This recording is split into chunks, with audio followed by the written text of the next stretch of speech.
আল্লাহ নবী জিজ্ঞাসা করলো, ও হযরত জিবরাইল, আপনার বয়স কত? হযরত জিবরাইল আলাইহিস সালাম বলেছিলেন, ইয়া রাসূলুল্লাহ, হাবিবাল্লাহ, এইভাবে নির্দিষ্ট অক্ষরে তো আমি বলতে পারি না ইয়া রাসূলুল্লাহ, হাবিবাল্লাহ, তবে হ্যাঁ একটা জিনিস আমার অখিয়া ঘটেছে, ওটা আপনাকে বলি, ওটা আপনি মিলিয়ে নেন।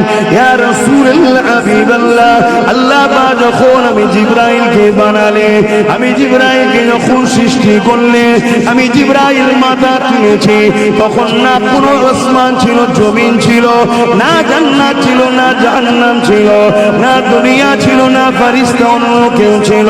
ও হযরত জিবরাইল, ইয়া রাসূলুল্লাহ, হাবিবাল্লাহ, ওই সময়ে যখন আল্লাহ আমাকে বানালে, আমি মাথাটা তুলে আল্লাহ পাকের আরশ আজিমের নিচে তাকালাম। ওই আল্লাহ পাকের আরশ আজিমের নিচে একটা নূরের পর্দা রয়েছে। ওই পর্দার উপরে যখন নজরটা পড়লো, দেখতে পেলাম ওই পর্দার মধ্যে একটা নূরের তারার চমক হয়ে উঠলো।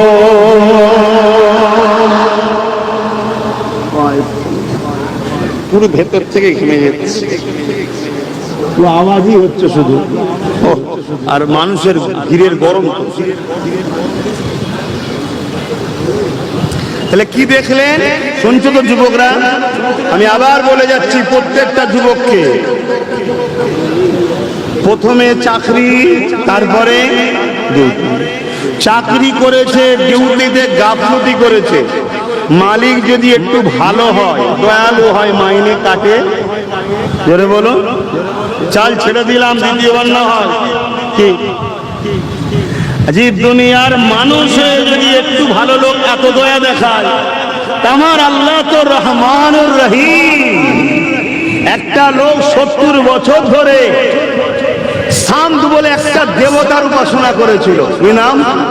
শান্ত। একদিন ভুল করে শুধু বলেছিল সামাদ, ইচ্ছা করে না, ভুল করে।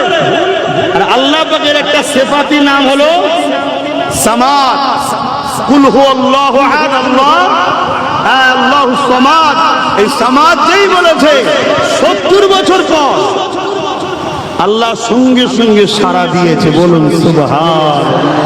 ফেরেশতারা বলছেন, আল্লাহ, ও বান্দা তো আপনাকে কোনোদিন ডাকেনি, 70 বছর হয়ে গেছে, এখন যদিও বা ডেকেছে ভুল করে, আপনি সাড়া দিলেন।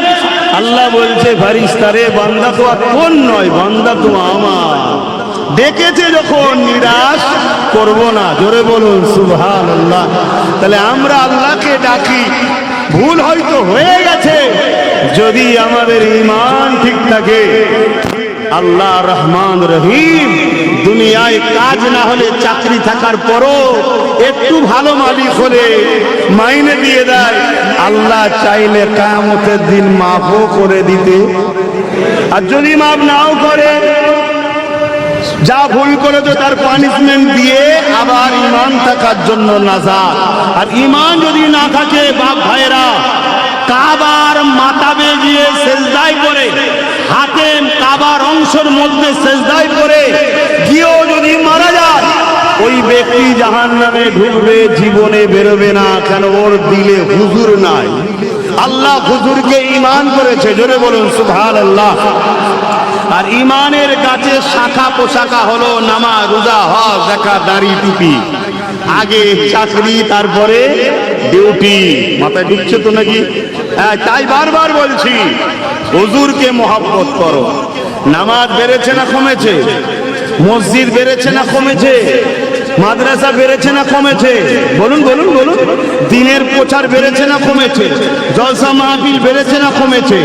বক্তা বেড়েছে না কমেছে? মাওলানা মুফতি বেড়েছে না কমেছে? টুপি, দাড়ি, বোরখা বেড়েছে না কমেছে? তারপরও মুসলমানদের মাঠটা বেড়েছে না কমেছে? কেন?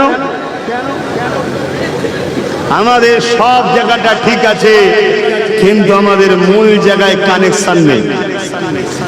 অয়েলিং করেছে, পাখা লাগিয়েছে, এসি লাগিয়েছে, বাতি লাগিয়েছে। ভাই শুনছেন তো? সব লাগান নে ভাই, সব পাকা। আবার এই যে মাইক বন্ধ করে যাবে, সব ঠিক আছে, কিন্তু মেন ট্রান্সমিটারের সঙ্গে তারের কানেকশন এই জ্বলবে।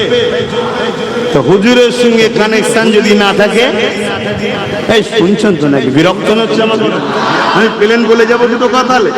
আমি আপনাদের বাঁচাবার চেষ্টাই বলছি। কমসে কম আজ এই হাজার হাজার যুবক ছেলে কাজ কাম ছেড়ে দিয়ে, ইদিক উদিক আড্ডা ছেড়ে দিয়ে, গুটকা খাওয়া ছেড়ে দিয়ে, হাওড়া জেলা এটা না বললে মানায়? খারাপ নিলেন নাকি? আমি কিছুদিন আগে ব্যাঙ্গালোরে গেছিলাম। এক ভাই যদি শোনে আবার বলবে আপনি আমাদের কথা বলছিলেন। আমি একটা ওয়াজ করেছিলাম যে হাওড়া জেলা হুগলি জেলার ছেলেরা গুটকা খাওয়া ছেড়ে দিয়ে যদি পয়সাটা বাঁচায়, বছরে মনে হয় কয়েক হাজার কোটি টাকা হয়ে যাবে। এই কথা শুনে তারা এই সব কিছু ছেড়ে দিয়ে পয়সাকে বেঁচিয়ে বেঁচিয়ে একটা সোসাইটি তৈরি করে তা দ্বারা মানুষের উপকার করছে, আলহামদুলিল্লাহ। তাই একটুখানি বললাম। তো সেই জায়গাতে আমার ঈমান আকীদাটা ঠিক রাখতে হবে, না হয় সব বেকার হয়ে যাবে। আল্লাহ নবী বললেন জিবরাইলের বয়স কত? হযরতে জিবরাইল আলাইহিস সালাম বলতে লাগলেন, ইয়া রাসূলুল্লাহ হাবিবাল্লাহ, ওই নূরের পর্দার মধ্যে ওই তারাটা চমক দেখেছিলাম ইয়া রাসূলুল্লাহ হাবিবাল্লাহ। সুন্দর হাবিবাল্লাহ, ওই তারাটাকে, নূরটাকে, স্টারটাকে দেখার জন্য আমি বড় বেচেন হয়ে গেলাম। অপেক্ষা করতে লাগলাম কবে আরেকবার দেখা যাবে।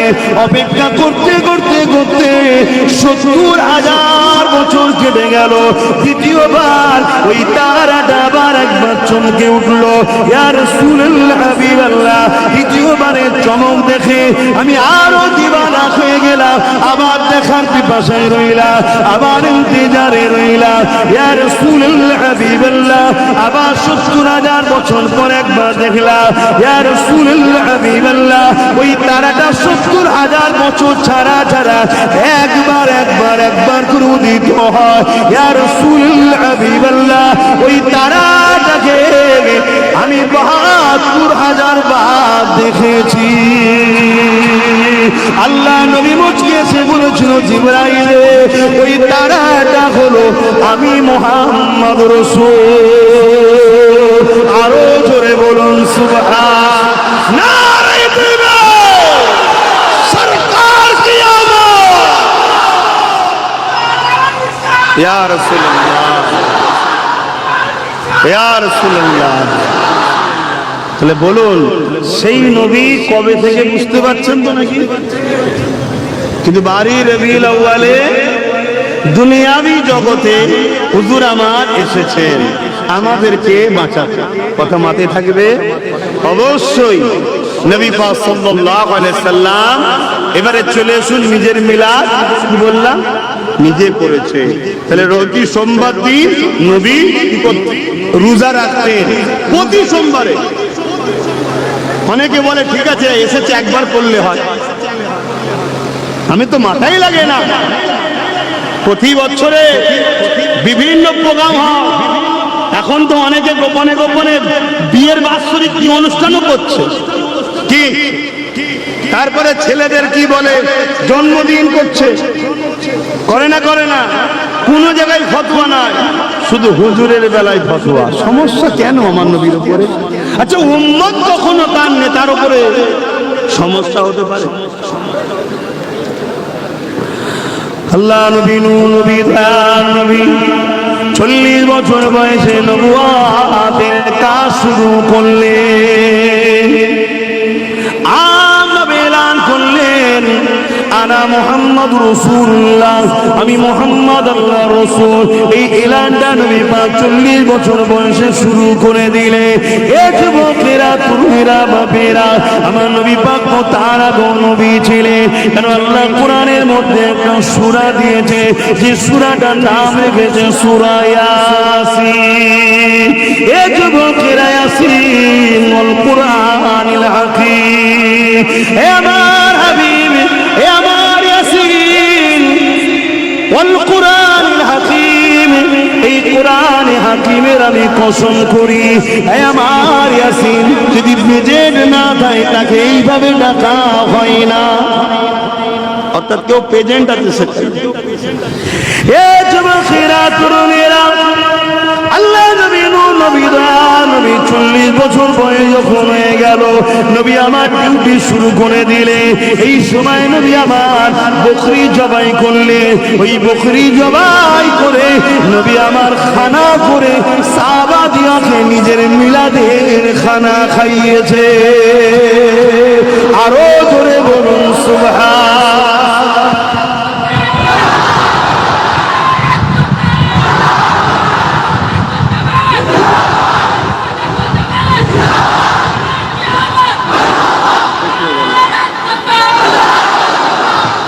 হুজুর নিজের মিলাদের খানা নিজে করছে না করে না? কিছু মানুষ বলে এটা আকিকা করেছিল। আমি তর্কে যাব না। আকিকা মানুষ জন্ম হলে করে না মরে গেলে করে? বলবেন তো? আকিকা তো মিলাদকে কেন্দ্র করেই হয়। কিন্তু মনে রাখবেন, আমার নবীর আকিকা, নবী পাকের দাদাজান হযরত আব্দুল মুতালিব হুজুর 7 দিন যখন নবীর বয়স দুনিয়াবি, তখন আকিকা করে দিয়েছেন। জোরে বলুন সুবহান। এটা নবী মিলাদের খানা করেছেন। জোরে বলুন সুবহান। এই মাহফিলগুলো আমরা কি আলোচনা করি? এই মাহফিলগুলোতে আমরা নবী পাকের শিশু বানায় আলোচনা করি। এবারে আগিয়ে চলুন। আল্লাহ নবী হুজরা মুবারক থেকে বেরিয়েছে। হুজরা মুবারক থেকে বেরিয়ে নবী আমার সাহাবা হুজুরদের দিকে আগিয়ে যেতে লেগেছে। আল্লাহ নবী দেখতে লেগেছে সাহাবা হুজুররা বসে বসে একটা মজলিস করেছে। ওই মজলিসে আলোচনা হতে লেগেছে। আল্লাহ নবী জিজ্ঞাসা করতে লাগলেন, এই বসার কারণটা তোমাদের কি? ওই সময় তারা বলতে লেগেছে, ইয়া রাসূলুল্লাহ হাবিবাল্লাহ, আল্লাহ আপনার মতো নিয়ামতকে আমাদেরকে দিয়েছে, শুকরিয়া আদায় করছে। আমরা আপনার মিলাদ আলোচনা করছি, আপনার আগমন কেন্দ্রিক আলোচনা করছি। আল্লাহ নবী বললেন, এর উপরে তোমরা কি কসম দিতে পারবে? তারা বলতে লাগলো, হ্যাঁ দিতে পারবো। আল্লাহ নবী বললেন, শুনে রেখে দাও, আমি নবী আমার জন্য তোমাদের উপরে শাফাত ওয়াজিব হয়ে গেছে। হে নওজওয়ানেরা, আল্লাহ নবী চাচা যান হযরত আব্বাস রাদিয়াল্লাহু তাআলা, তিনি তিনার এলাকার মানুষদেরকে ডাক দিলে, এলাকার মানুষদেরকে ডেকে নিয়ে এক জায়গায় জড়ো করলে। তাদের সামনে আল্লাহ নবী চাচা যান হযরত আব্বাস রাদিয়াল্লাহু তাআলা, তিনি দাঁড়িয়ে দাঁড়িয়ে ওয়াজ করতে লেগেছে। কি আলোচনা করতে লেগেছে? এ আমার প্রতিবেশীরা শোনো গো, বাড়ির বিউল্লাহ সোমবার সুবিশালের সময় রহমতের নবী দুনিয়ায় তাশরীফ এনেছিলেন। আম্মা আমিনা বলতে লেগেছে, আমার বাচ্চা দুনিয়ার জন্য আসবে, আমি আমিনা ঘরের মধ্যে একা রয়েছে। এমন সময় হঠাৎ করে দেখতে পেলাম আমার ঘরটা আলোকিত হয়ে গেল। এই আলো কোথা দিয়ে আসতে লেগেছে? আমি আমিনা দেখলাম আমার ঘরে গায়েবী 3টে সুন্দরী সুন্দরী নারী চলে এসেছে। আমি আমিনা জিজ্ঞাসা করতে লাগলাম, আপনারা কারা? তারা বলতে লাগলো, আমিনা রে, সাইয়্যিদুল মুরসালিন দুনিয়া আসবে, তার আম্মা সেবার জন্য আল্লাহ আমাদেরকে পাঠিয়েছে। আমরা হলাম আল্লাহ পাকের জান্নাতি হো। আরো জোরে বলুন সুবহান। এই মাহফিলগুলো কি হয়? এই আলোচনাগুলোই হয়। অবশ্যই সারা বছর সিরাতুন নবী হয়, সারা জীবন হবে সিরাতুন নবী। যেন সিরাতুন নবী তাই তো কানা খুলুকুল্লাহুল কোরআন। প্রকৃত কোরআন বুঝতে গেলে নবীর লাইভ দেখতে হবে। জোরে বলুন সুবহানাল্লাহ। নবীর চরিত্র মুবারকটাই তো কোরআন। জোরে বলুন সুবহানাল্লাহ। অর্থাৎ নবী যা কিছু করেছে আল্লাহর কোরআন অনুযায়ী করেছে। জোরে বলুন সুবহানাল্লাহ। অ্যাকচুয়ালি কোরআনের প্র্যাকটিক্যাল আমাদেরকে নবী খুলে খুলে দেখিয়েছে। জোরে বলুন সুবহানাল্লাহ। কিন্তু কিন্তু সময়ের একটা ডিমান্ড থাকে না, থাকে না? হ্যাঁ, তাই তো জিলহজ মাস এলে আমরা হজ ও কুরবানির আলোচনা একটু শোনাই, ঠিক না বেটি? তাই তো রমজান এলে রোজার একটু ফজিলাতের কথা শোনায়। ঠিক তেমনই রবিউল আউয়াল এলে নবীর শিশুবেলার একটু কথা শোনানো হয়। জোরে বলুন সুবহান। কেন শোনাবো না? আমার নবী নিজের কথা লিখে বলেছে, আমার নবী শুনছে, আর নবীর চাচা যান নবীর মিলাদের আলোচনা শোনাচ্ছে নবীকে। জোরে বলুন সুবহানাল্লাহ। হ্যাঁ শোনেন তাহলে, রাগি আছে। আল্লাহ নবী চাচা যান হযরত আব্বাস রাদিয়াল্লাহু তাআলা আল্লাহ নবীকে বলতে লেগেছে, ইয়া রাসূলুল্লাহ হাবিবাল্লাহ, আম্মা আমিনার মুখ থেকে এই কথাগুলো আমরা শুনেছি, সেই কথাগুলো মানুষকে আমরা শোনাতে লেগেছি।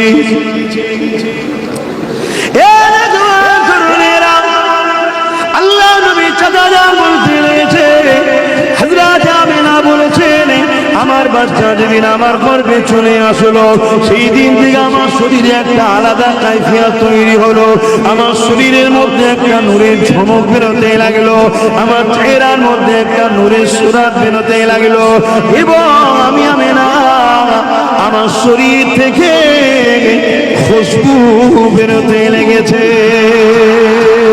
এ দুনিয়ার মানুষেরা হযরত আমিনা বলতে লেগেছে, যত দিন যায় আমার রহমাতুল লিল আলামিন, আমার রহিম মুবারকে বড় হতে লেগেছে, আর আমার শরীরের খুশবুটা বাড়তে লেগেছে। এত খুশবু বেড়ে গেছে, এলাকার সবার কানে কানে কানে কানে সবার আলোচনা শুরু হয়ে গেছে। আমি না এই খুশবু পাই কোথা থেকে? এই খুশবু তো মক্কার কোনো জায়গায় পাওয়া যায় বলে জানি না। অনেকে বলতে লেগেছে আমরা বিভিন্ন রাজ্যের দেশে ব্যবসা করতে যাই, কখনো এত সুন্দর খুশবু আমরা পাই না। আমি না এই খুশবু কোথা থেকে পাই? এই খবরটা রাসূলুল্লাহ দাদার কানে চলে গেছে। রাসূল পাকের দাদা যান ছিলেন মক্কা সরদার, তিনি তিনার আলী আমার রাসূলুল্লাহ দাদিকে যে বলতে লেগেছে, এই যে বাজার মাই হতে লেগেছে, সব জায়গায় একটা আলোচনা, আমি না আতর পাই কোথা থেকে? এ আতর আমি না কোথা থেকে পাই, কোন জায়গা থেকে আসে, কি ব্যাপার কি ব্যাপার? রাসূলুল্লাহ দাদি যান বলতে লেগেছে, হযরত আব্দুল্লাহকে তিনার স্বামীকে বলতে লেগেছে, হ্যাঁ আমিও অবাক হয়ে যেতে লেগেছি। আমি না যখন গোসলখানা থেকে বাইর হয়, হাম্মামখানা থেকে বাইর হয়, আমি যখন এই গোসলখানাতে ঢুকি, যেন মনে হয় কোনো আতরের গোডাউনে ঢুকে গেছি। এই জন্য তারা দুজনে মিলে আল্লাহ নবীর আম্মা জান হযরত আমিনাকে ডাক দিলেন, মার এদিকে আসো মা। সব জায়গায় একটাই চর্চা, আমিনা আতর পাই তো কোথা থেকে পায়? আতরে খুশবু কোথা থেকে পায়? মক্কায় পাওয়া যায় না, বিভিন্ন জায়গায় লোক ব্যবসায়ী যায়, এ আতর কেউ কখনো পায়নি। আতর কোথা থেকে পেয়েছো মা? ওই সময় আম্মা আমিনা নিজের মুখে থুতু জমিনে ফেলেছে, সঙ্গে সঙ্গে থুতুর ভেতর থেকে আতরের ছিপি খুললে যেভাবে ভর ভর করে খুশবু ছড়িয়ে যায় চতুর্দিকে, ওইভাবে খুশবু বেরোতে লেগেছে। আম্মা আমিনা বলতে লেগেছে, আব্বা আম্মা আমি আতর ব্যবহার করি না, এ আতর আমিনার নয়, এ আতর হলো আমিনার গর্ভে যিনি রয়েছে তিনার খুশবু। আরো জোরে বলো নারে তাকবীর, হাত তুলে বলুন লব্বাইক। আপনারা বলবেন ইয়া রাসূলুল্লাহ লব্বাইক লব্বাইক লব্বাইক লব্বাইক। হুজুর কি আমত, হুজুর কি আমত, পুরনূর কি আমত, আকা কি আমত, রবিউল আউয়াল কি মেহনত, দাতা কি আমত। নারে তাকবীর, দুরূদ শরীফ আল্লাহুম্মা সাল্লি আলা।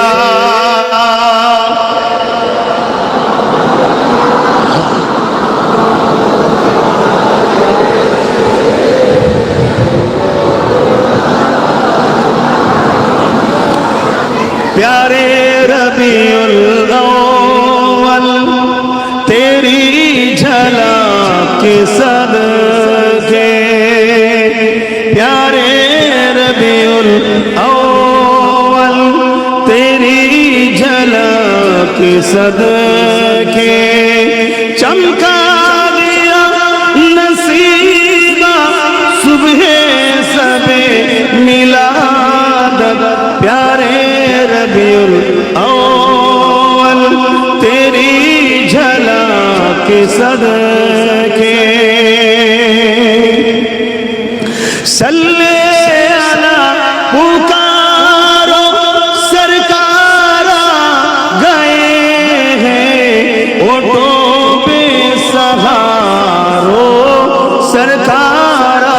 गए हैं प्यारे रबीउल अव्वल तेरी झलक सदके चमका दिया नसीबा सुबह सबे मिलादत। আমাদের নসিবকে চমকে দিয়েছে সকাল সুবে সবে মিলাদাতে হুজুর এসে জোরে বলুন সুবহান। जो मांगना है मांग लो जो लेना है सो ले लो जो मांगना है मांग लो जो लेना है सो ले लो दुनिया के ताजदारों सरकार आ गए दुनिया के ताजदारों सरकार आ गए हैं प्यारे रबीउल अव्वल तेरी झलक सदके चमका दिया नसीबा सुबह सबे मिलादत। अल्लाहुम्मा सल्ली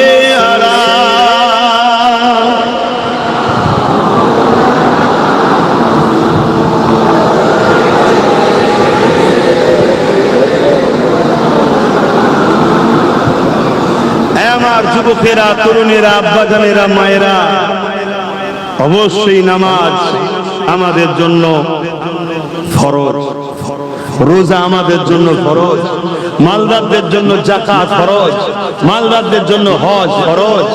অবশ্যই ইনসাফ করতে হবে, ইনসানিয়াত করতে হবে, ন্যায় প্রতিষ্ঠিত করতে হবে, মা বাপকে ভালোবাসতে হবে, বড়দের সম্মান ছোটদের স্নেহ করতে হবে, নিজের মূল মাতৃভূমিকেও ত্যাগ করতে হবে, সর্বধর্মের মানুষের সহযোগিতা করতে হবে। এই সবটা নিয়েই আমাদের জিন্দেগি, কিন্তু এই সব কিছু পেয়েছি হুজুরের সদকায়। জোরে বলে সুবহানাল্লাহ। অতএব হুজুরকে বাদ দিয়ে এগুলো করা চলবে না, হুজুরকে নিয়ে এগুলো করতে হবে, অর্থাৎ হুজুরের দেখানো স্টাইলে করতে হবে। হুজুর হলেন আমাদের জন্য মডেল। লাকাদ কানা লাকুম ফি রাসূলিল্লাহি উসওয়াতুন হাসানা। হুজুর হলেন আমাদের জন্য সবথেকে উত্তম একমাত্র মডেল। তাই হুজুরকে তো মহব্বত, হুজুরের সিরাত, হুজুরের মেরাজ, হুজুরের লাইফ স্টাইলের প্রতিটা জিনিসই তো আমাদেরকে ফলো করতে হবে। কেন হুজুর আমাদের জন্য মডেল। সমাজ থেকে শুরু করে সমাজনীতি, ধর্মনীতি, এডুকেশন নীতি, পরিবার নীতি, রাষ্ট্রনীতি, রাজনীতি, সব নীতি তো হুজুর মডেল। বাকি কেউ তো মডেল নয়, বাকি কাউকে মানাই তো হারাম। কিন্তু হুজুরের সিরাতটা নিতে গেলে মিলাদটাও তো বিশ্বাস করতে হবে। কে আর এটাও গর্বের সাথে বলি, যারা মিলাদ বিশ্বাস করে তারাই তো প্রকৃত তাওহীদবাদী। জোরে বলুন সুবহানাল্লাহ। যারা মিলাদের পক্ষে নয় তারা তাওহীদবাদী হয় বলে সন্দেহ আছে। কেন মিলাদ করেই প্রমাণ করে দিচ্ছি যে নবী আল্লাহ নয়। কেন আল্লাহর মিলাদ নাই। মিলাদ মানে বললাম আগমন বা জন্ম। আল্লাহর কি জন্ম হয়েছে কেউ বলবো নাকি? হ্যাঁ, তার শুরুও নাই শেষও নাই। মিলাদ দিয়েই প্রমাণ করে দিই আমরা হুজুরকে আল্লাহ বলি না, আল্লাহর পেয়ারা বান্দা বলি। জোরে বলুন সুবহানাল্লাহ। তাই তো মিলাদের মাহফিল হওয়া দরকার এবং প্রতিটা বাড়ি সাজা দরকার। 12 রবিউল আউয়ালে প্রতিটা বাড়িতে ছোট ছোট করে হলো নিজের সন্তান পরিবারদের নিয়ে বসে মিলাদ করা দরকার। অর্থাৎ নবীর আগমনের কিছু কথা আলোচনা করলে, যেটা জানো এত অসংখ্য জানো না কে বলেছে, ওটা নিজে আলোচনা করো, করে তুমি দোয়া করে লাও, নিয়ে যা একটুখানি খানা করলে নিজেরা খেয়ে লাও। রোজই খাওয়া হয়, রোজই ভালো মন্দ করো, শুধু নিয়ত করে লাও আজকে হুজুরের একটু আলোচনা করব, একটু বাচ্চাদের নিয়ে শিখাবো, একটু দোয়া করব।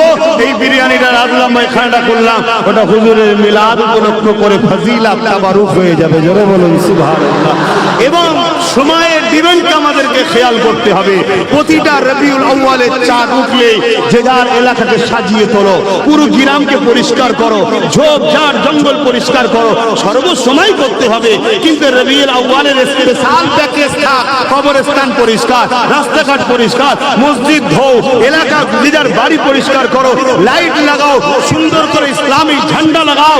এই রকম যখন হতে থাকবে, তোমার আমার নিউ জেনারেশন ছোট ছোট বাচ্চাগুলো গুলো বলবে, আব্বা এটা কি হচ্ছে, মা এটা কি হচ্ছে, আরে আমার নবীর আগমনের মাস, আবার পরের বছর বছর কি হচ্ছে, আমার নবীর আগমনের মাস, আবার কি হচ্ছে, নবীর আগমনের মাস। তোমার বাচ্চার দিলে অটোমেটিক তোমার নবীর প্রেম, আদর, ভালোবাসা, আগমনের দিনটা ঢুকে যাচ্ছে। জোরে বলুন সুবহানাল্লাহ, আরো চিৎকার দিয়ে বলুন সুবহানাল্লাহ। এ দুনিয়া জিন্দাবাদ।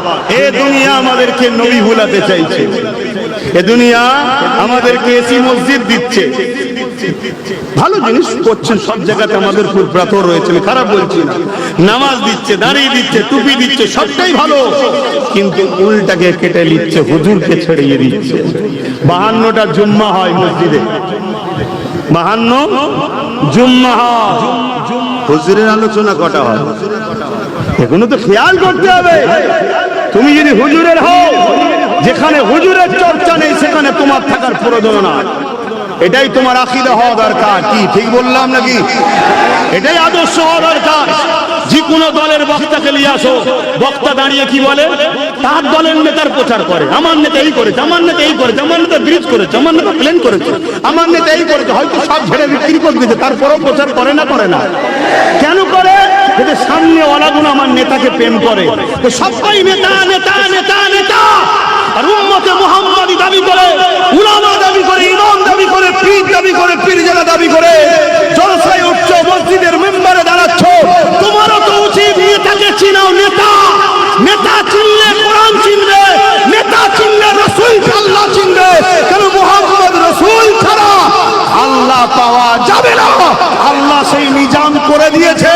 আল্লাহ তাই বলছে কুল হুয়াল্লাহু আহাদ। হাবিব আপনি বলে দিন আল্লাহ এক, জোরে বলুন সুবহানাল্লাহ। আল্লাহ তো ডাইরেক্ট বলতে পারত হুয়াল্লাহু আহাদ, আল্লাহ তিনি যিনি এক। না, আপনি বলুন কুল হুয়াল্লাহু আহাদ, আপনি বলুন আল্লাহ এক। আপনার মুখে আমার প্রচার হবে, আপনার মুখের প্রচারে জামাই মানবে, সেই হলো প্রকৃত তাওহীদবাদী। তাকে আমি লোবা, বাকি সব বাদ। কথা মাথায় ঢুকছে না লোকের? আকীদা ঠিক করালেন, বড় প্রবলেম কোন? হাবিব আপনি বলুন। এটা তাওহীদ নয়, এটা রিসালাত। এটা কি রিসালাত? বুঝুন তো, রিসালাত যত ওয়াজি আপনাদেরকে শোনাই নেই, আপনাদেরকে শুধু ফাজাইল শিখাচ্ছে। এটা করলে এই ফজিলত, ওটা করলে ওই ফজিলত, এটা করলে এই ফজিলত, ওটা করলে ওই ফজিলত। আচ্ছা বলুন তো ভাই, 1 লক্ষ লোক নিয়ে এসেছি, দুটো হাত আছে, দুটো পা আছে, দুটো চোখ আছে, দুটো কান আছে, দুটো কিডনি আছে, 1 লক্ষ লোক নিয়ে এসেছি, কিন্তু 1 লক্ষ লোকের কারো জান নেই। আর আরেক দিকে একটা লোক নিয়ে এসেছি, একটা হাত নেই, একটা পা নেই, একটা চোখ নেই, কিন্তু জান আছে। কোনটা কাজে লাগবে? আর কিছু খুদ আছে, খুদ ছাড়া মানুষ কে আছে? আমি হুজুর, পীরজাদা, আমার খুদ নেই। আমি তো মনে করি তোমাদের থেকে বড় পাপী আমি, কিন্তু জানটা আছে, জানটা অর্থাৎ ঈমানটা আছে। আমি বুঝাতে পারছি তো নাকি? বেকার কষ্ট করছি। আল্লাহর রাস্তায় বলে যাচ্ছি, আল্লাহর দোহাই দিয়ে বলে যাচ্ছি, আল্লাহ যাকে প্রেম করেছে, আল্লাহ যাকে ভালোবেসেছে, তাকে তোমরা ভালোবাসো যদি আল্লাহ পেতে চাও, নাই সব বেকার হয়ে যাবে। কিয়ামত দিন তোমার নামাজ, তোমার রোজা, তোমার হজ, তোমার দাড়ি, তোমার টুপি নিয়ে আল্লাহ তোমার মুখে ছুঁড়ে নিক্ষেপ করে, তোর নামাজের মুখাপেক্ষী নাকি আমি, তোর রোজার মুখাপেক্ষী নাকি আমি? পড়তে বলেছি তোর উপকারের জন্য, কিন্তু আমার বন্ধুর হতে পারলি না তোরা, যাকে আমি ভালোবাসি তোরা তাকে ভালোবাসতে পারলি না, তার মিলাদকে তোরা বানাতে পারলি না, তার আগমনকে নিয়ে আমি কত কিছু অলৌকিক ঘটনা ঘটিয়েছি। আর দুনিয়ায় কোটি কোটি বাচ্চা হয়, কারো বাচ্চাতে ফেরেশতা পাঠায়নি, কারো বাচ্চা পাঠায়নি, কারো বাচ্চার সময় জান্নাত থেকে হুর পাঠায়নি, কারো বাচ্চা আসবে। আর তার ইস্তেকবাল করার জন্য আকাশের তারাগুলোকে নাবি আমি লাইটিং করে দিইনি। জোরে বলুন সুবহানাল্লাহ। আপনারা জানেন তো নাকি? আম্মা জান আমেনা বলছেন, আমি আমার দেখতে পেলাম আমার বাড়ির ছাদে আকাশের তারাগুলো সব নেমে আসছে, এসে পুরো বাড়িতে সেজে গেল বাড়ির ছাদে। যেমন আমরা লাইটিং করি, আমার আল্লাহ তিনার হাবিবের আগমনে তিনি আকাশের তারাকে নবী আমেনার ঘরকে আলোকিত সাজিয়ে দিয়েছে। জোরে বলুন সুবহানাল্লাহ। ও ভালো করে শুনুন, এখন বিজ্ঞান মুচকে হাসতে পারে, বিজ্ঞান মুচকে হাসতে পারে যে তারা যদি এক জায়গা থেকে আরেক জায়গায় ছড়ে তাহলে দুনিয়া ওলটপালট হয়ে যাবে, বিরাট কিছু ক্ষতি হয়ে যাবে। বিজ্ঞান মুচকে হাসতে পারে। আমি এই 150 বছরের বিজ্ঞানকে বলবো না, এখন অনেক ঢিলে আছে, টাইট আমাদের কাছ থেকে করতে হবে। শুনছেন তো নাকি? কেন তোমাদের দৌড় বেশি দূর নয়, 150 বছর। তার আগে তোমাদের খবরই ছিল না। শুনে রেখে দাও, আল্লাহ তিনি বেশাক তারাকে এমন ভাবেই রেখেছে উলট পালট হলেই দুনিয়া ধ্বংস হবে। কিন্তু খোদা যখন বলবে কুন হো যা, ওই জায়গায় দাঁড়াবে তারা যাবে, তখন দুনিয়া উলট পালট হয় না। জোরে বলুন সুবহানাল্লাহ। কেন খোদ মালিক তিনি, তিনি সব পারে। কথা মাথায় ঢুকছে না? ঢোকে না? না, আবার অনেকে মুচকে হাসতে পারে, দেখেছি মোল্লাগুলো কিচ্ছু বোঝেনি। হ্যাঁ, আমরা কিছু বুঝিনি, তোমরাই সব বোঝো। হ্যাঁ, তো বলো তো দেখি, প্রথম আসমানের উপরে কি আছে? বলছে জানি না। দ্বিতীয় আসমানের উপরে জানি না। তৃতীয় আসমান, চতুর্থ আসমান, পঞ্চম আসমান, সপ্তম আসমানের উপরে কি আছে? বলছে জানি না। আর আমার মাদ্রাসা 10 বছর 10-এ পড়ে, মাধ্যমিকে পড়ে, তাকে জিজ্ঞেস করো তো সপ্তম আসমানের উপরে কি আছে? বলছে সিদরাতুল মুনতাহা আছে। কি সেটা? বলছে জিবরাইল থাকে। জোরে বলুন সুবহানাল্লাহ। তোর বিজ্ঞান গেল কোথায়? শুনছেন তো নাকি? হ্যাঁ, বিজ্ঞানকে আমরাও মানি, সায়েন্সকে মানতে হবে। সায়েন্সটাও আল্লাহর নবী দরজা খুলেছে, ইলমের দরজা আমার নবী, বিজ্ঞানের দরজা আমার নবী খুলেছে। জোরে বলুন সুবহানাল্লাহ। কিন্তু কিছু জায়গায় বিজ্ঞান ফেল, কিছু জায়গায় বিজ্ঞান ফেল। কথা বুঝে আসছে তো নাকি? হ্যাঁ, এটাই মাথায় রাখতে হবে। বিজ্ঞান বলছে মায়ের পেটে সন্তান আছে না নেই প্রমাণ হবে কি করে? মায়েদের যেটা হয় ওটা বন্ধ যদি হয়, সন্তান আছে যদি হয় তাহলে সন্তান নাই, তাই তো নাকি? আর আম্মা জানামেনা বলছে আমার বাচ্চা রয়েছে, কোনদিন অন্য নারীদের মতো আমার পেটটা বড় হয়নি। অন্য নারীরা যন্ত্রণা ব্যথা পায়, আমি কোনদিন পাই না। অথচ আমার সময় এসে যাচ্ছে, মাসের পর মাস যাচ্ছে, মায়েদের যেটা হয় ওটা আমি আমেনার বন্ধ হয় না। আমি বড় আশ্চর্য হতে লেগেছি। এ দুনিয়ার মানুষ শোনো, ওই নাপাক রক্তটাকে তোমার আমার নবীর সাথে মায়ের নবীর কানেকশন আল্লাহ করিয়ে দেয়। ওই মায়ের নাপাক রক্তটা বাচ্চা শরীরে দেয়, কিন্তু আমার রাসূলুল্লাহ শরীরে নাপাক রক্তটা দেয়নি। কেন দেয়নি? আমার নবী তো নূর নূর নূর। দ্বিতীয় হলো আমার নবী তো দুনিয়াকে পাক করতে এসেছে, তিনার নাপাক রক্তের প্রয়োজন না। এখানে বিজ্ঞান কি করে সন্তান আছে? হ্যাঁ, যুবকেরা তরুণেরা, আম্মা যারা মেরা বলতে লেগেছে আমার মুহাম্মদ সাল্লাল্লাহু আলাইহি ওয়াসাল্লাম আব্দুল্লাহর পেশিনা থেকে আমার রেহে মুবারকে যখন চলে এলো, ওই সময় আমি অবাক হতে লাগলাম। আমি ঘরের মধ্যে যেই ঢুকেছি, আমার ঘরের দরজা ঘরের দেয়াল গুলো আমি আমেনাকে সালাম মুবারকবাদ দিতে লেগেছে। এই যুবকেরা এই যে আলোচনা হচ্ছে সুবহানাল্লাহটা কার বলা হচ্ছে? আল্লাহ। আল্লাহই তোমার নবীকে এত নিয়ামত আলা করেছে, এত শান আলা করেছে। তাহলে মাহফিলে নবীর শিশু বলে আলোচনা হবে, মূলত আল্লাহর কুদরতের নিদর্শনের আলোচনা হচ্ছে।